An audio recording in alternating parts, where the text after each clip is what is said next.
Good evening everyone. আজকে Sunday আর আজকে হচ্ছে ইন্ডিয়া নিউজিল্যান্ডের ফাইনাল ম্যাচ। তো আজকের দিনে আমাদের বাবাই আমাদের জন্য ব্রাউনি উইথ আইসক্রিম বানাচ্ছে, সেটা আবার বাড়িতে উইথাউট মাইক্রো ওভেন। ও কীভাবে করছে চলো তোমাদের সেই রেসিপিটা শেয়ার করছি। এই যে আমাদের মাস্টার শেফ এদিকে ম্যাচও দেখছে আর এদিকে কি কুকিংও করছে। কি ট্যালেন্ট, এত ট্যালেন্ট রাখে কোথায় কি জানি। Thank you. গ্যাসে গরম জল বসিয়েছে, তারপরে একটা থালা আর তারপরে ব্রাউনিগুলো দিয়ে দিয়েছে। এদিকে জল ফুটছে, আস্তে আস্তে থালাটাও গরম হচ্ছে। দেখি এরপরে কি করে। এমন মাস্টার শেফ আমাদের রান্না তো বসিয়ে দিয়েছে, কিন্তু নামাতে জানে না।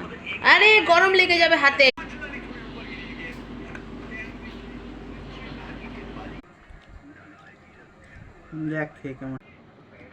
না, বেশ ভালোই বানিয়েছে।